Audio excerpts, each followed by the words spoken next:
NDA के सहयोगी दल समय समय पर भाजपा को डोज देने का काम करते हैं, या ये कह लीजिए कि भाजपा को तनाव देते हैं। इसी कड़ी में जीतन राम मांझी ने भी अब सीटों को लेकर एक बहुत बड़ा ऐलान कर दिया है। मांझी जमुई में एक कार्यकर्ता सम्मेलन में पहुंचे हुए थे, जहां पर उनसे चिराग पासवान की तरफ से किए जा रहे सीटों के दावों को लेकर के सवाल पूछा गया, जिस पर मांझी कहते हैं, चुनाव को लेकर हम सब तैयारी कर रहे हैं। कार्यकर्ताओं की इच्छा है कि कम से कम 20 से 25 सीटों पर पार्टी चुनाव लड़े। तो दोस्तों, मांझी ने अपने कार्यकर्ताओं से इस बात का जिक्र किया। मांझी ने यहाँ पर जिस तरीके से इस मैसेज को भाजपा तक पहुंचाने की कोशिश की है, उसकी भी तारीफ की जा रही है। मांझी अपने कार्यकर्ताओं के सम्मेलन के दौरान इस बात का जिक्र करते हैं कि कम से कम 20 से 25 सीटों पर चुनाव लड़े।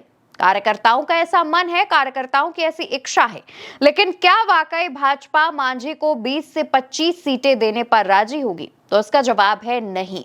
भाजपा ने जो प्लान तैयार किया है, उसके अनुसार मांझी को सिर्फ 15 से 20 सीटों के बीच राजी किया जाएगा और 15 सीटें भी बहुत मुश्किल से दी जाएंगी। दूसरी तरफ अगर हम एनडीए के दूसरे सहयोगी दल चिराग पासवान की पार्टी लोजपा की बात करें, तो चिराग पासवान ज्यादा से ज्यादा सीटें लेने के फिराक में है। चिराग पासवान की पार्टी चाहती है कि भाजपा की तरफ से चिराग पासवान की पार्टी को कम से कम 60 सीटें दी जाएं।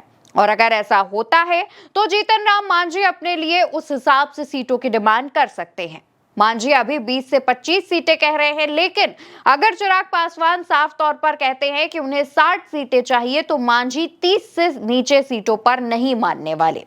और अगर ऐसा होता है तो एनडीए में सीट शेयरिंग को लेकर के एक बहुत बड़ा जो पेच है वो फंस जाएगा, क्योंकि एक तरफ नीतीश कुमार की पार्टी जेडीयू है, जो बड़े भाई की भूमिका में रहना चाहती है, क्योंकि महाराष्ट्र में जो शिंदे के साथ उनका शिंदेकरण किया गया, उस खेल को नीतीश कुमार भाप चुके हैं। वो चाहते हैं कि भले ही भाजपा से एक सीट ज्यादा, लेकिन जेडीयू को सीट ज्यादा मिले या फिर बराबरी की।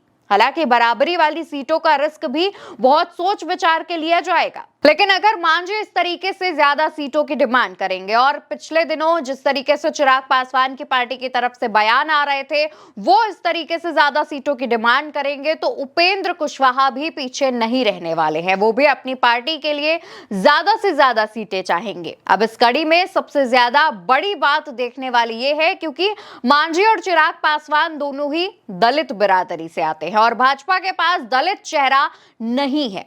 कोई भी बड़ा ऐसा चेहरा नहीं है जो दलितों के नेता के तौर पर रिप्रेजेंट करता हो खुद को भाजपा की तरफ से। तो ऐसे में भाजपा दलित नेताओं के लिए अपने सहयोगियों के सहारे हैं, जिनमें एक बड़ा नेता चिराग पासवान, तो दूसरा बड़ा नेता जीतन राम मांझी बताया जा रहा है। और ऐसे में अगर मांझी या फिर चिराग पासवान की मांगे नहीं मानी गई और उन्हें ठीक तरीके से मैनेज नहीं किया गया, तो ये भाजपा के लिए बहुत बड़ा डैमेज हो सकता है। तमाम लोगों ने तो ये भी कहा कि 2020 के विधानसभा चुनावों की तरह ही चिराग पासवान अलग चुनाव लड़के खेल कर सकते हैं। और दूसरी तरफ मांझी को लेकर ये अटकलें लगाई गई कि अगर मांझी को मन मुताबिक सीटें नहीं दी गई, तो हो सकता है कि मांझी महागठबंधन का हाथ थाम ले। हालांकि इस पर भी अभी चर्चाएं चल रही हैं, इसको लेकर के कोई ऐसा बयान नहीं दिया गया है, लेकिन दोस्तों, राजनीति में कुछ भी कभी भी पॉसिबल हो सकता है। इस वजह से मांझी और चिराग पासवान के बयानों को अगर आप देखेंगे, तो ये अभी से ही प्रेशर पॉलिटिक्स खेलने का काम शुरू हो चुका है। और दूसरी तरफ बिहार में जैसे जैसे चुनाव नजदीक आ रहे हैं, ठीक वैसे ही वैसे भाजपा का भी ब्लड प्रेशर बढ़ रहा है, क्योंकि भाजपा सीट शेयरिंग को लेकर के अपने सहयोगियों से कैसे बात करेगी, कैसे किसको कितनी सीटों पर मैनेज करेगी, यह भाजपा के लिए बहुत बड़ी टेंशन की बात होती जा रही है।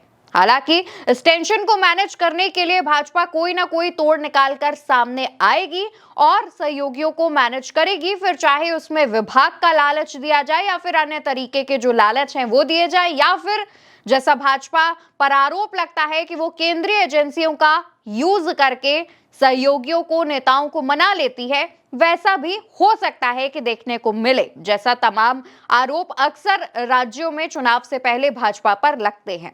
लेकिन मांझी ने जिस तरीके से यह मोर्चा खोला है, उस पर अब सवाल उठने भी शुरू हो गए हैं। और साथ ही साथ जिस तरीके से चिराग पासवान लगातार बयान दे रहे हैं कि बिहार उन्हें बुला रहा है, इस बात पर भी मांझी नाराज हो गए और उन्होंने कहा कि आखिर इस तरीके के बयानबाजियां क्यों की जा रही हैं। मांझी ऐसा पहली बार नहीं है जब उन्होंने इतनी ज्यादा सीटों की डिमांड की हो या फिर चिराग पासवान से उनके इस तरीके के मतभेद सामने आए हों। इससे पहले भी कई बार मांझी चिराग पासवान के तमाम बयानों पर कुछ ऐसी प्रतिक्रिया दे चुके हैं जिनकी चर्चाएं गलियारों में रही हैं। फिलहाल जिस तरीके से मांझी ने अब 20 से 25 सीटों की डिमांड लोगों के सामने रख दी है, जो कि जाहिर तौर पर भाजपा के कानों तक पहुंची होगी, उस पर अब देखना होगा कि क्या रिएक्शन सामने आता है और मांझी की इन डिमांड्स पर भाजपा की तरफ से क्या डिसीजन लिया जाता है। आपको क्या लगता है कि क्या मांझी को मन मुताबिक सीटें भाजपा देगी? इसका जवाब कमेंट सेक्शन में बताइएगा। ये वीडियो उल्टा चश्मा यूसी पर देख रहे हैं। मेरा नाम अवंतिका अवस्थी है।